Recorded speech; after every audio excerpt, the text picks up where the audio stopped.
So you want me to give these the same props you give them? That shit will never happen. So you call it hate. One awkward joke. A long, uncomfortable pause. A smile that didn't quite land. In seconds, LeBron James' wife found herself at the center of an unexpected live TV moment. Shaquille O'Neal didn't soften his words. He didn't joke quietly or try to ease the moment. He spoke openly and confidently, asking something along the lines of, "Do you really expect me to treat everyone the same?" The mood in the room shifted instantly. Some people laughed it off as playful humor. Others felt it was intentional, sharp, and far too direct to be random. To many viewers, it looked like a public power move aimed at one of the NBA's most respected families. However you see it, the tension was obvious and impossible to ignore. And the story didn't stop there. This moment didn't happen in a quiet studio. It took place on October 4, 2025, at the McHale Center in Tucson, Arizona, where the atmosphere was electric. The Arizona Wildcats were holding their yearly Red-Blue Showcase, an intra-squad game designed to excite fans ahead of the new season. The arena was packed, music blasting, cameras rolling, and energy high. But this wasn't a typical preseason event. Behind the DJ booth, controlling the sound and the vibe of the night, was Shaquille O'Neal himself. The Big Diesel had full command of the arena, drawing attention from every direction like only he can. In the crowd was Savannah James. She wasn't trying to stand out, but it was impossible not to notice her. LeBron's wife was in Tucson for a clear reason, though no one expected her to become part of a viral moment. She was there to support her son, Bryce Maximus James. The youngest member of the James basketball family was taking a big step forward, playing as a freshman commit for Arizona. Bryce suited up for Team Blue, sharing the floor with talented players like KJ Lewis, Anthony Delorso, and Jaden Bradley. From the opening tip, the buzz around Bryce was undeniable. The spotlight was on, and the night quickly became about much more than just basketball. Oh, I don't want to be alone, that's for damn sure. Well, I got to fight, ball, scratch, fight, whatever to keep. From the opening minutes, Bryce showed he belonged on the floor. He knocked down a three-pointer early and moved with a smooth, confident rhythm that felt familiar to anyone watching. He didn't pile up big numbers, but he stayed calm, focused, and in control. When the final buzzer sounded, Bryce had 3 points, 1 assist, a steal, and a block. Team Blue narrowly lost 45-44 to Team Red, but Bryce logged meaningful minutes, gained real experience, and never looked overwhelmed. That's when the tone of the night changed, and it wasn't subtle. Partway through the showcase, Shaq stepped aside for an on-court interview. After talking about how much he missed the college basketball atmosphere, he suddenly dropped a comment that caught everyone's attention. He said it was great to see his nephew Bryce playing and gave a shout-out to Mama James, LeBron's wife.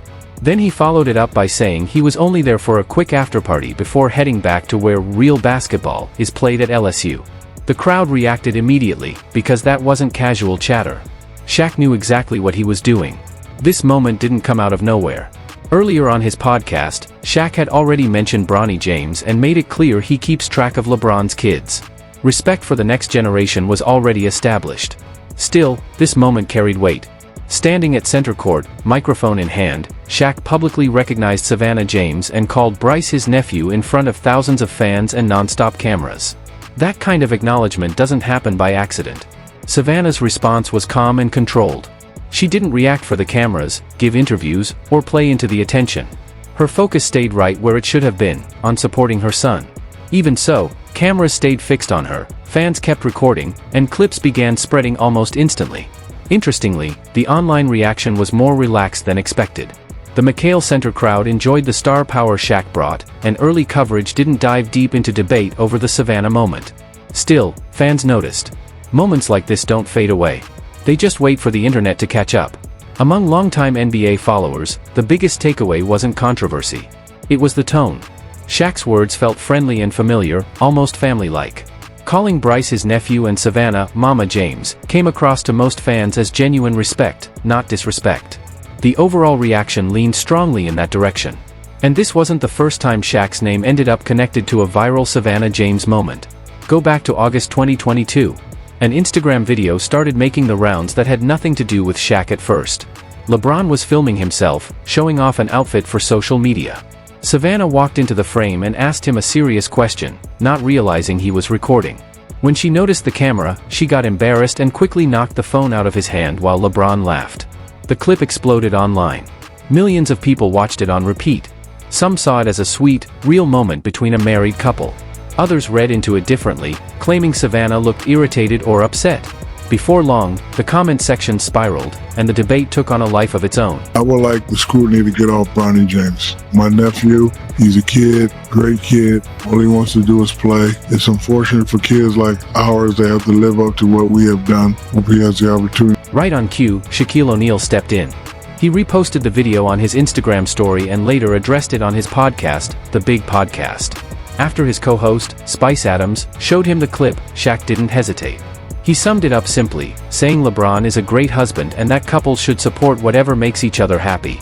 That short comment shut down a lot of the noise almost instantly. In that moment, Shaq made his position clear. He wasn't just reacting, he was publicly defending LeBron and Savannah's marriage, pushing back against anyone trying to turn a normal interaction into something negative. With that history in mind, the October 2025 event in Arizona doesn't feel random at all. It fits a clear pattern.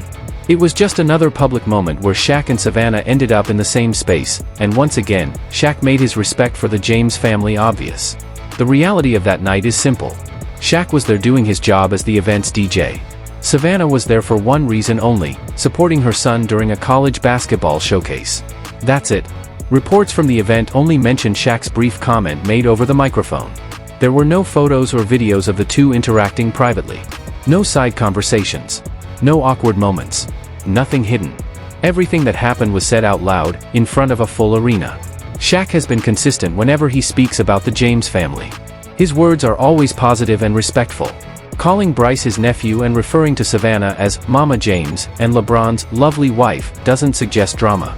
It reflects a mentor-style relationship built on familiarity and respect.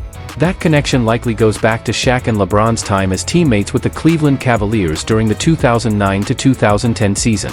What began as locker room chemistry seems to have grown into a long-standing basketball family bond. On Savannah's side, the pattern never changes.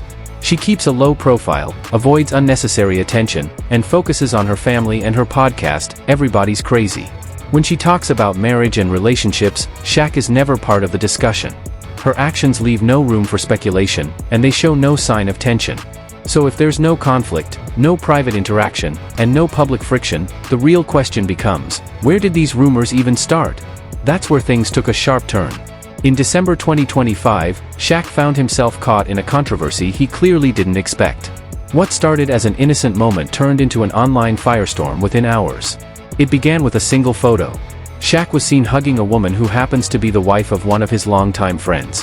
Her name is Monique Martin. She shared the photo online with a caption praising Shaq, calling him a class act and one of her favorite people. To most people, it looked harmless. A friendly hug. A familiar face. Nothing secret. Nothing inappropriate. But the internet doesn't wait for context. Once the image started spreading, things escalated fast. It only took one sports blog reposting the photo with suggestive language for the narrative to shift. Hints and assumptions followed, and suddenly a normal, friendly moment was framed as something scandalous. What should have stayed a simple interaction quickly turned messy online, showing just how fast harmless moments can be twisted once speculation takes over. What are you doing about this vow renewal? Is it happening or not? What we doing about what? You can do whatever you want, boo. Cause you the best. Whatever you want to do. From there, everything escalated quickly. On X, formerly known as Twitter, users began analyzing the photo like detectives. They zoomed in, dissected body language, questioned the caption, and debated the timing. The blog's framing did exactly what it was designed to do, fuel speculation. Soon, rumors started spreading that Shaq had crossed a line no friend should ever cross. Comment sections exploded.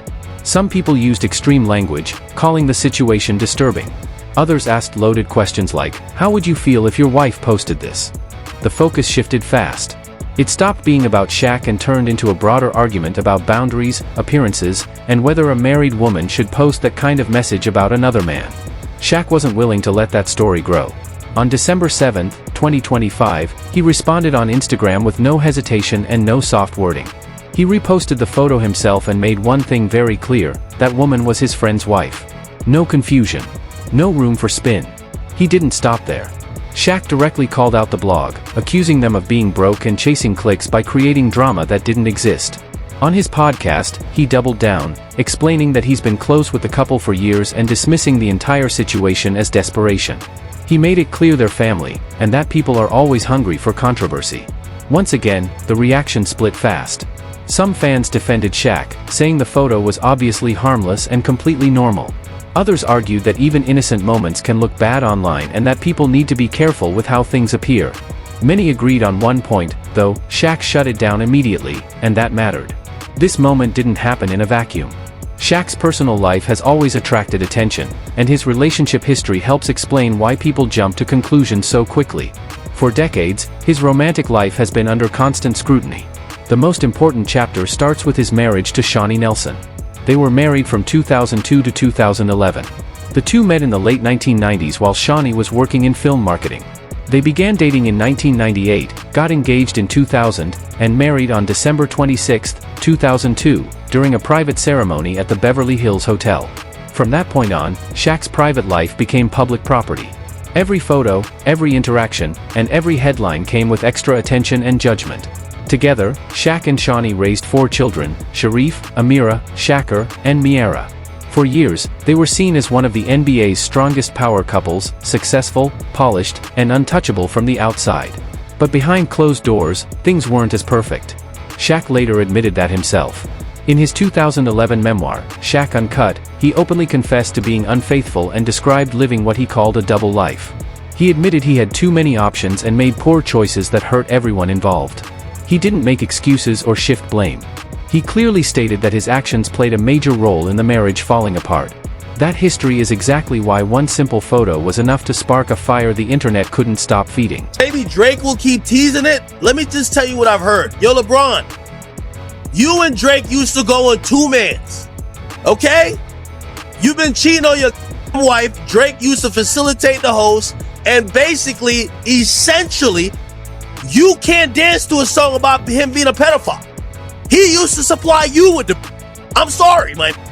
Yes, if I'm Drake, I stitch on you too. Sorry, buddy. You can't do that. No. You've been living a lie, and everybody been thinking you're this perfect guy, but when you come to Canada,